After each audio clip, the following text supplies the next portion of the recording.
Speaking of which, I wonder what our girl's doing right now. It's almost time to sleep. Perhaps she wasn't planning on taking a bath.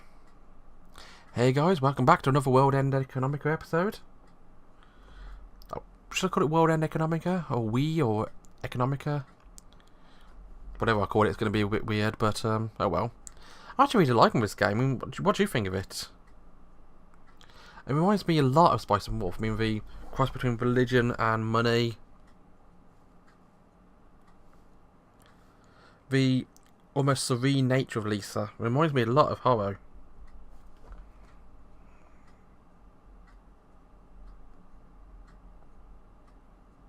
And we get to really meet Hagana, so I'm looking forward to meeting her properly as well. Alright, let's get back into the story, shall we?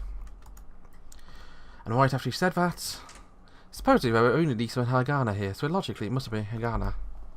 So there's no reason to be surprised, but I did get a shock when I spotted Hagana coming in from a dark hallway. Panties! Hey, Hagana! Lisa got hurled up from the sofa. Okay, wasn't expecting that. I'm kind of scared to do that, but who knows, maybe I've got my thumbnail there, you'll know if I do. But Hagana in question squinted her eyes, wearing a surprised, puzzled expression. In her hands were ridiculously neatly folded pyjamas and what looked like a change of underwear. What I got us all was a flustering appearance. She was wearing short shorts that revealed her slender long legs all the way up to her hips. A sleeveless shirt, but you could almost see through to her chest. Haven't I told you many times never to wander around in something like that? Isn't it fine since it's not showing? She replied, surprised at how angry Lisa was. Went quickly into a changing room. It looked like Lisa couldn't figure out what to say and simply growled in front of a changing room door.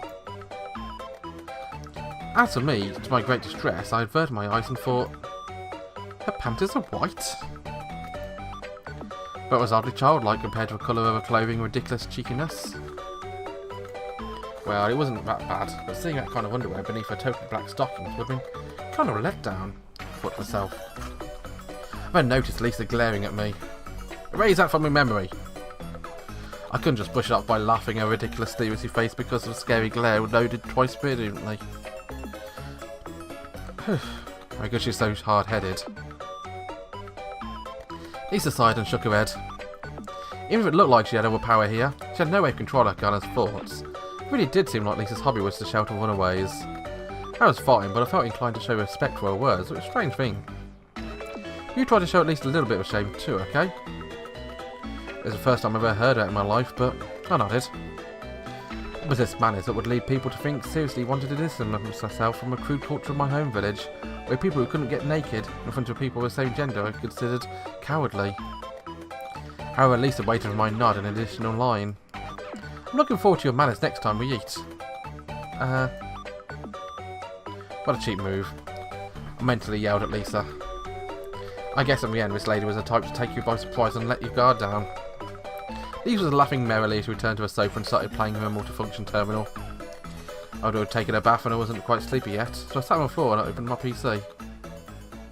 A bit afterwards there was a quarrel between Hagana and Lisa. Hagana figured out that since we were facing either way and engrossed with what we were doing, she could just walk in back to the room with only a towel and a shower. Whereas Lisa tried to push her back into a changing room. Lisa was frantic, saying this had been a place with better manners before, but I thought perhaps it was a warmer place because it was just two females living together. I felt that I'd come across a great place. Even though we had separate rooms, they were all well cleaned. If helping people out like this was a hobby, this unhealthy interest in this church thing had been this crucified man was probably not also that bad. Morning. The first thing I did was confirm I could survive another day. I figured I'd expect my things, but I decided to look for a bag I was clutching before. But when I realised it was gone, a shiver went down my spine.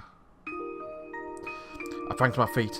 But when I realised I was in bed, I suddenly remembered what happened last night. This wasn't a booth in a dodgy internet cafe, but a house connected to a church, managed by a strange woman named Lisa.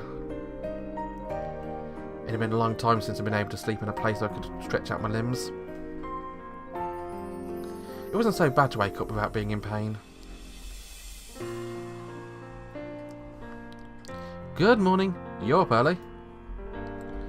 Still worn out clothing I borrowed for last night. I walked into the living room where Lisa was sitting in the corner with a computer, looking at a book-like organic display. It didn't look like he was messing around. Except for Sundays, I usually get her up about now. You're pretty disciplined for a runaway. I'm impressed. None of your business. Lisa shrugged her shoulders and turned back to the display. They hit a number of keys standing on a chair. For breakfast? Judging by your name, your parents must be Japanese. Oh yeah, you already told me about if I wonder if I have any rice. Even with that said, I didn't really have an appetite. That's alright.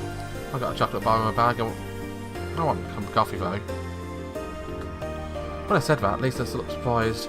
Her beautiful almond-shaped eyes widened and frozen in place. As long as my eyes have black in them, I will always try to have 3 real meals a day. Your eyes aren't even black. It's a figure of speech. I looked away in disdain and like a sport brat. In the end, Lisa prepared some bread, bacon and eggs. How nice, actually. A long time ago, the folks on Earth couldn't have imagined a journey beyond the planet until being able to eat the same things they did at home. In other words, I imagined food to be some kind of strange coloured supplement in a tube with who knows what kind of vaguely food-like nutrients in it. Sure, you could find stuff like that, but immigrants were surprised to find out things like the moon's surface seemed really no different from Earth. I don't think too much about it. Do you have a net connection here? To me, a net connection was more important than silicon dioxide factory pudding. What? Silicon dioxide factory pudding. I'm hungry. To me, a net connection was more important than even a silicon dioxide factory producing fresh oxygen. Theoretically, no matter where you were in this lunacy, you should be within range of a wireless signal. Also, the plan was originally. The areas of cost-benefit of performance of maintenance wasn't high. If a relay station broke, things would stay that way. Besides, if you looked around, you could find public institutions with terminals free to use. It's a place with no wireless reception carved out the area like Swiss cheese. If I couldn't use a net here, I would have to find a place like the Big Bull Cafe again. However, as hopeful because as Lisa was using was connected to the endless sea that was a net. What? You're some kind of net addict? Given I also slept on a net cafe, I suppose you could say what I was. However, as I turned on my mobile policy, I was lost as to how I should respond. It wasn't against the law to say I was trading stocks as a minor. From a point of view, it was a problem to say so. The problem was I was raking in with cash by normal standards. Even by the 6th outer section, it appears to be a lower income area. The inhabitants here earn about 1,000 moors a month, 2,000 moors. Or better yet, did anyone here hold down any steady work? It wasn't very clear if S Church had any money. Good poker player never shows his hands. Or so I say. I should assume I had some kind of hidden monetary reserves. Lower my head like a turtle as I spoke. Something more important than even a name, perhaps. Lisa isn't even possessed in asking me my real name. At my words, Lisa's hand slowly stopped and she looked right at me. Looking at her calm but displeased face, I was ready to say that I was enraptured by the pursuit of money. It isn't anything illegal, right? And the words that came out of that were those that I sure would let me off the hook. That's definitely not the case, you have my word. In that case, I won't ask about it. That was unexpected. Lisa seemed to mouth those words a number of times.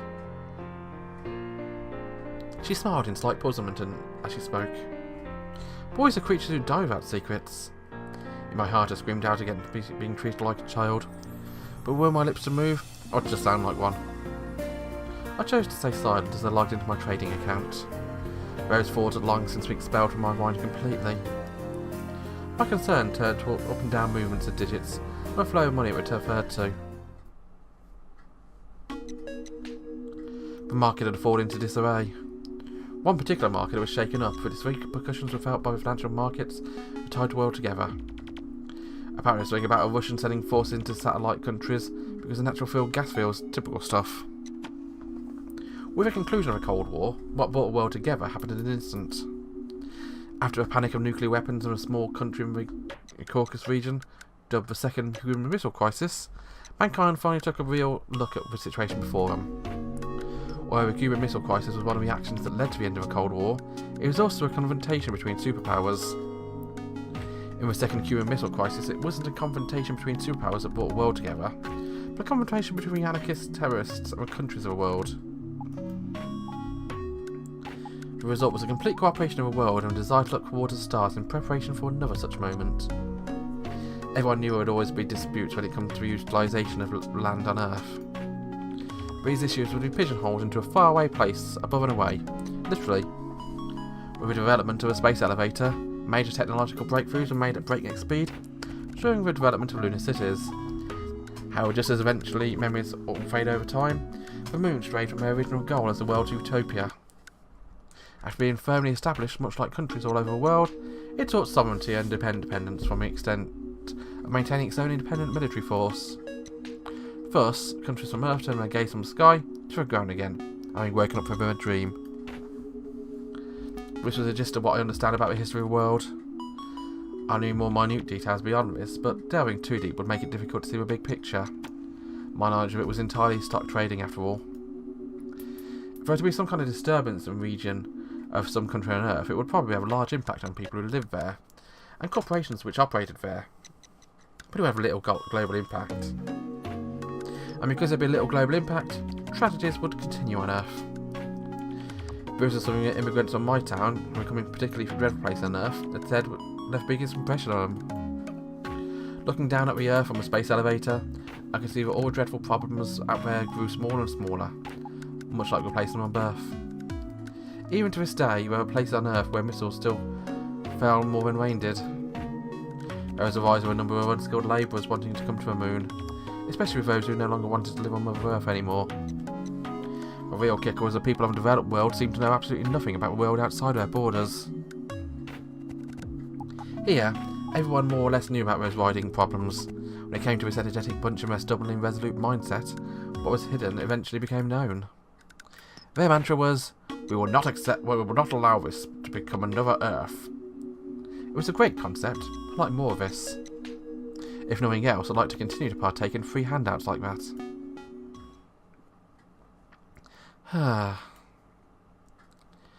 Strangely, even when I was completely focused on the stock trading, or more concentrating, another part of me started waking up. It felt like I had two personalities within me. When I sighed after completing my trades, it really did feel like I'd logged out of the world of a net. It was a feeling of two halves of me joining back into one. In the warp speed space of stock trading, it was like the brakes were hit gravity and time returned back to normal. It wasn't all that bad, at least, until I re-evaluated the results of today's trades. I've been glued to a screen since morning without stopping to eat or drink. I was up over 7,000 moles for the day. For a smooth day, things would go the way they did today and continue at its pace. It'd been nerve-wracking calculating how things would go from last week. I could feel fatigue in my body as I fell down from my cross-legged sitting position and lay down.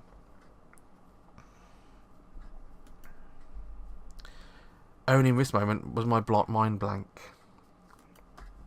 Even in my dreams I'd been handling financial transactions, so this moment was probably more relaxing when I was sleeping.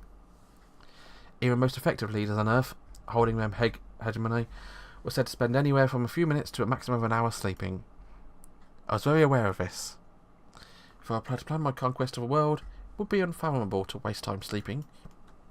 After all, someone somewhere in the world was working, continuing to effect some change. Hence, sleeping meant to be a small fraction of time from the forefront. Even for the goal of conquering the stock market, I had to petition out the limits of my brain capacity, thus total control was still a far-out concept. However, one day I will conquer the market, and extract endless amounts of money from it, and pile it together to reach out, and journey to undiscovered lands, opening the door to the next destination for mankind after the moon. It was like I stopped my brain cells from relaxing and filled disconnected brain with new receiving blood flow. I took a deep breath and opened my eyes, ready to go up in one motion. What stopped my movement in my tracks along with my thought process was purely an accident. When I opened me, everything in front of my eyes was pitch black. No, or rather it was pitch black cloth. One part of it had a unique and continuous contour to it. Oh God. While another part appeared to be zigzagging layers of pleats.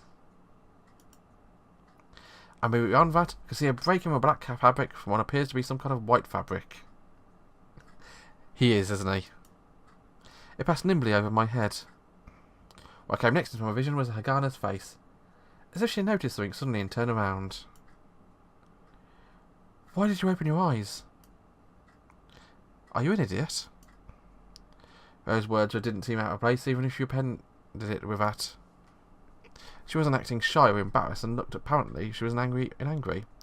Instead, Hagana looked disdainfully at me. It probably wasn't a bad idea to have her laying down to rest right along the shortest path of the kitchen from a living room, but even then, shouldn't Hagana be more careful wearing a skirt? Besides, how like a shame wouldn't even make mannequins look inhibited. Just thinking about what of that made any advantage to the situation a bit lacking. Without a doubt, finding any excitement in the contents of Hagana's skirt seemed like rather a losing proposition. I'd like to stay a rational person if possible. That's why I got up and returned to my computer screen. Where's Lisa?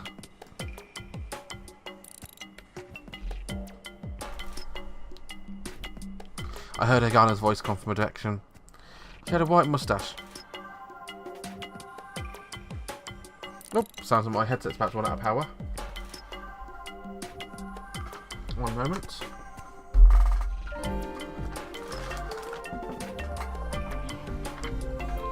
I have batteries for this kind of thing.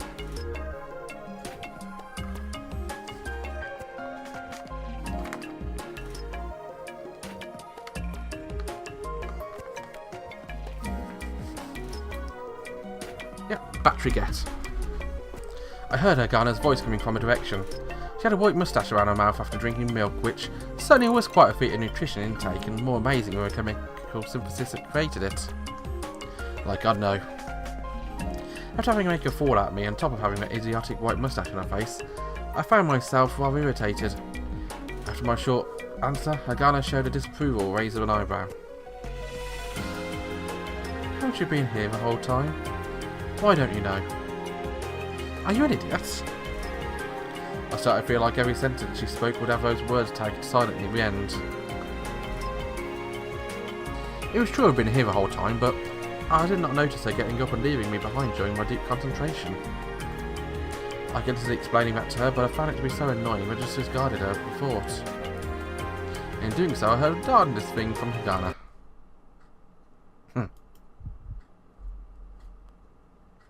I was surprised, in fact you say, it was as if my brain shorted out. Even for a brief moment everything was blank. I turned around and just looked at Hagana with a "What?" expression on my face. Hagana looked back at me without any expression of hers, seemingly saying I was nothing but useless garbage. No matter how much of an effort I was making at being a gentleman, I realised I was reaching a limit with her. There was no way this absolute cheeky girl was going to behave. The circuits in my head shifted gear, and switching on my adrenaline. My arms and legs seemed to magically become supple. I swear if she even said another word, I was going to tackle her to the ground. When it came to inflicting pain without leaving any marks on my face or body, I happen to know a thing or two about that. What is it with him and tackling Hagana? I learned a lot from Eastern European immigrants who came from unstable countries where the secret police were in full force. I tried some of those techniques on myself, and I experienced hell. The only thought in my mind was the delusion of seeing Hagana's cheeky face, streaked with tears, begging for forgiveness. It'd be good for Hagana to lift up a lid for the abyss of hell. That'll teach her. As I stared at Hagana with an icy glare, something happened that inhibited my rage. I'm back! Lisa returned through the door of a corridor that probably led to the church proper. In her hand was a burlap bag, filled to the brim with all sorts of things. It was a city policy to reuse anything that was reusable as much as possible, which led me to believe that a burlap bag was a certain example of that, given all the multiple patch marks on it. Huh. As soon as she entered the living room, Lisa seemed to sense what was going on. Or rather, it would be obvious to even an idiot with Hagana staring daggers at me. I paid Hagana no attention as I turned my attention back to a computer screen. Hagana? When Lisa called her name, Hagana turned to her like a dog to its owner. You'll kill off brain cells if you stay angry like that. The heck was that? I looked up and of all things, Hagana nodded in agreement. Are you so easily convinced by something said to trick children? As I looked on, dumbfounded, Hagana seemed to have given up dealing with me and proceeded to rub her fingers across her forehead. And then she closed her eyes, skillfully pouring milk into a cup, and had a second drink. Before she drank it, she went through Miss mantra. Calcium appeases anger. Exactly. It didn't seem like she was trying to pull a fast one, but I was stumped as to whether this was a ploy or not.